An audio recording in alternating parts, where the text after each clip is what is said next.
Putting on the harness. I do this with the horse parked or ground tied. That allows her to tell me if she is feeling uncomfortable with any part of the procedure. Simulation for putting on the collar or breastplate. I've got a piece of polythene hose and I join it together with a stick that it fits the ends into, and I'm going to show you a little simulation just to get the horse used to the idea of something over its head. And she's done her greeting bow, which she often does before we start doing something together. And notice that got the rope on the ground, but she's not got it on. And first she sniffed. She got a click and a treat for sniffing. I just hold it up to her eye level, click and treat for not moving. Holding it up higher, click and treat for not moving. And I put it up as far as her eyes.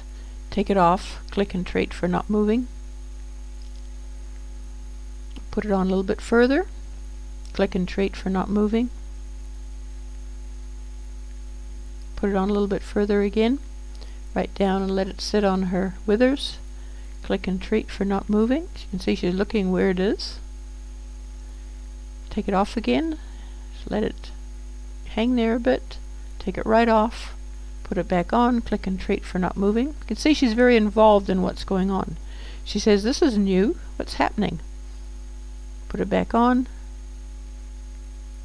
click and treat for not moving. Just let it hang there for a bit. Take it off again. And that's enough of that. Now we're going to put on the harness, starting with the saddle cloth. Click and treat. She gets to target everything I bring out of the shed, and she gets a click and treat for targeting. That makes her part of the whole process. I'm not doing this to her, I'm doing it with her.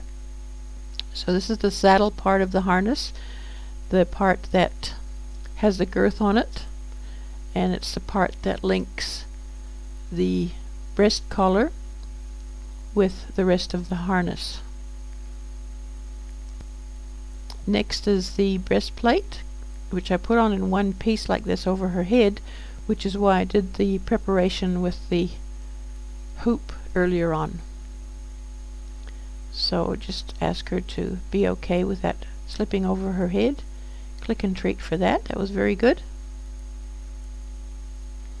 And then the false martingale hanging down there has a loop in the end, which you have to slip the whole girth assembly through that loop. And after you've done that, you can do up the girth. Then we have the breeching. Click and treat for targeting the breeching. The breeching goes around behind, and it's the brakes. So if the horse is needing to slow down the cart or is working on a hill going down, then the breeching helps it to control the speed of the cart. Especially if you've got a jogger or a cart without independent brakes, then the breeching is really all the brakes that you have.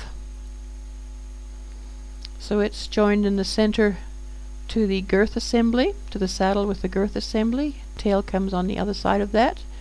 Takes a little bit of adjusting to get everything centered. Next thing we put on are the traces. Click and treat for the first trace, and it slips through a safety release ring, which is then secured with part of it going through, and it goes under the overgirth and through a little loop that comes down from the breeching, which keeps it up away from her legs when she's actually pulling the cart.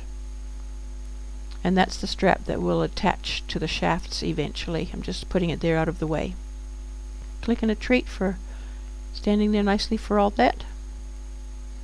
Then we put the trace on the other side. She gets a click and a treat for targeting that. And same procedure on the other side. Now we're finished. So just check that it's all looking okay. Ask her to back up a step or two, and click and treat. All done.